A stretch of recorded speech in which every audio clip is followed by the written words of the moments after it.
এসএসসির পর এবার প্রাথমিকে নিয়োগের তোড়জোড়। 30শে ডিসেম্বর থেকে প্রাথমিকে শিক্ষক নিয়োগের ইন্টারভিউ।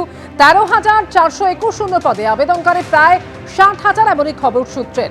আর কি জানা যাচ্ছে এই বিষয়ে কৃষ্ণেন্দু অধিকারী এই মুহূর্তে টেলিফোনে রয়েছেন আমাদের সঙ্গে। কৃষ্ণেন্দু, দেখো, আজকেই প্রাথমিক শিক্ষা পর্ষদ একটা বিজ্ঞপ্তি দিয়েছে এবং বিজ্ঞপ্তিতে বলা হচ্ছে যে নিয়োগ প্রক্রিয়ার তোড়জোড় শুরু করেছে তাদের সেই ইন্টারভিউ পর্ব শুরু হচ্ছে 30 তারিখ অর্থাৎ 30শে ডিসেম্বর থেকে। 13,421টি শূন্য পদ, 60,000-এর মতো আনুমানিক আবেদন করেছে এবং তার ভিত্তিতে প্রাথমিকে শিক্ষক নিয়োগের জন্য ইন্টারভিউ পর্ব শুরু হবে। প্রাথমিক শিক্ষা পর্ষদ এবার সিদ্ধান্ত নিয়েছে যে কেন্দ্রীয়ভাবে ইন্টারভিউ পর্ব চলবে, তারপর সেটাকে ভিডিওগ্রাফি করা হবে এবং তার ভিত্তিতে একটা রাজ্য এবং জেলা ভিত্তিক একটা প্যানেল বা মেধা তালিকা প্রকাশিত হবে, তারপর কাউন্সিলিং মারফত নিয়োগপত্রের সুপারিশ করা হবে। এবং এটাও বলা হচ্ছে প্রাথমিক শিক্ষা পর্ষদের বিজ্ঞপ্তিতে যে যারা কল লেটার পাবেন তারা তাদের যে অ্যাপ আছে সেখান থেকে তারা ডাউনলোড করতে পারবেন এবং তার ভিত্তিতে তারা ইন্টারভিউতে ডাক পেয়েছেন। তাদের রীতিমতো তথ্য নিয়ে তাদের যেতে হবে, অরিজিনাল এবং সেলফ অ্যাটেস্টেড একাধিক কপি, অ্যাডমিট কার্ড, মাধ্যমিক উচ্চ মাধ্যমিকের মার্কশিট, পাসপোর্ট সাইজ ছবি, আধার বা ভোটার কার্ড, একাধিক তথ্য নিয়ে যেতে হবে। অর্থাৎ যে এসএসসিতে ইন্টারভিউ পর্ব চলছে নিয়োগের জন্য, তার পাশাপাশি প্রাথমিকও ইন্টারভিউ পর্ব শুরু করে দিল এবং 30 তারিখ ইংলিশ মিডিয়াম মূলত তার ভিত্তিতে ইন্টারভিউ পর্ব শুরু হচ্ছে, তারপর ধারাবাহিকভাবে সেই ইন্টারভিউ চলবে। অমৃতা, ধন্যবাদ কৃষ্ণেন্দু।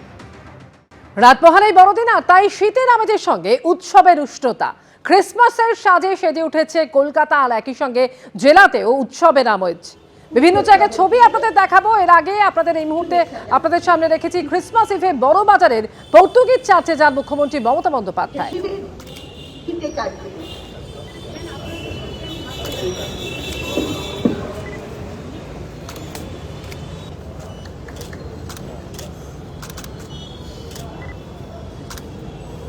এখন আমাদের মহামান্য বিশ্বক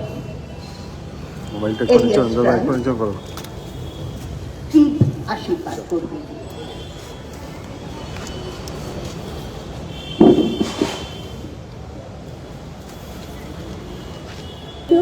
পুষ্পস্তবক দিয়ে পুষ্পাঞ্জলি দেবেন শিশু কিশোর।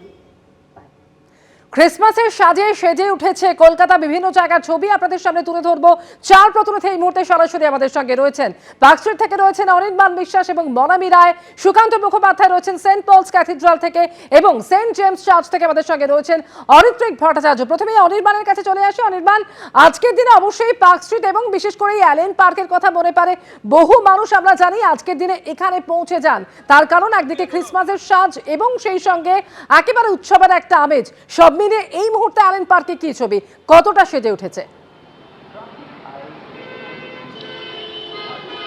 দেখো, একদমই শীতের আমেজ গায়ে মেখে সন্ধ্যা থেকেই কিন্তু শহরবাসী তাদের গন্তব্য ছিল পার্কস্ট্রিটে। এই মুহূর্তে কিন্তু পার্কস্ট্রিটে ভিড় কিছুটা কমেছে ঠিক কথা, কিন্তু পার্কস্ট্রিটে যে রঙিন পরিবেশ তুমি দেখতে পাচ্ছ যে একেবারে আলোয় আলোয় সাজিয়ে তোলা হয়েছে গোটা পার্কস্ট্রিট, এবং সেই পার্কস্ট্রিটে কিন্তু এখনও এই অ্যালেন পার্কের সামনে ভিড় জমাচ্ছেন কিন্তু সাধারণ মানুষ। সন্ধ্যা থেকেই কিন্তু ভিড়টা ছিল চোখে পড়ার মতো। রাত 8:30 থেকে 10টা পর্যন্ত প্রায় 1.5 ঘন্টা এই পার্কস্ট্রিটকে সেটাকে ফ্রি ওয়াকিং স্ট্রিট করে দেওয়া হয় কলকাতা পুলিশের তরফ থেকে, এবং তুমি দেখতেই পাচ্ছ যে গোটা পার্কস্ট্রিট জুড়ে কিন্তু আলোর মালায় সাজিয়ে তোলা হয়েছে। একদিকে শীতের পরিবেশ, সেই শীতের আমেজকে গায়ে মেখে রেস্তোরাঁ থেকে শুরু করে একেবারে আর অ্যালেন পার্ক সর্বত্র কিন্তু প্রচুর ভিড়। যদিও অ্যালেন পার্ক আজকে 24 তারিখ এবং আগামীকাল 25 তারিখ দুদিনই বন্ধ রাখা হয়েছে প্রশাসনের তরফে, যাতে অতিরিক্ত ভিড়ের কারণে অ্যালেন পার্কের ভেতরে কোনো অপ্রীতিকর ঘটনা না ঘটে সে কথা মাথায় রেখে। যদিও মানুষের কিন্তু উৎসাহের শেষ নেই, রাস্তার দুধারের ফুটপাথ ধরে তারা হাঁটছেন, বিভিন্ন পসরা সাজিয়ে তারা বসেছেন, সেখান থেকে রঙিন হেয়ার ব্যান্ড, কালারফুল আলো জ্বলা হেয়ার ব্যান্ড সেগুলো তারা কিনছেন, কেউ বেলুন কিনছেন। 8 থেকে 80 ভিড় একেবারে পার্কস্ট্রিটের সর্বত্র রয়েছে। তার পাশাপাশি যে সমস্ত রেস্তোরাঁ রয়েছে সেই সমস্ত রেস্তোরাঁতেও কিন্তু একেবারে সিট পাওয়া এই মুহূর্তে দায়।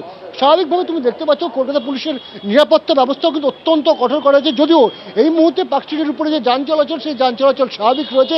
কিছুক্ষণ আগেই সব মিলে একেবারে জমজমাট এবং রঙিন ছবি পার্কস্ট্রিট জুড়ে। আর এবার আপনাদের নিয়ে যাবো সেন্ট পলস ক্যাথিড্রাল, সেখানেও বিশেষ প্রার্থনার প্রস্তুতি চলছে। সুকান্ত মুখোপাধ্যায় আমাদের সঙ্গে রয়েছেন। সুকান্ত, দেখো 11টা আর কিছুক্ষণের মধ্যে বাজবে এবং তারপরে যে মূল উপাসনা তা শুরু হবে সেন্ট পলস ক্যাথিড্রাল চার্চে।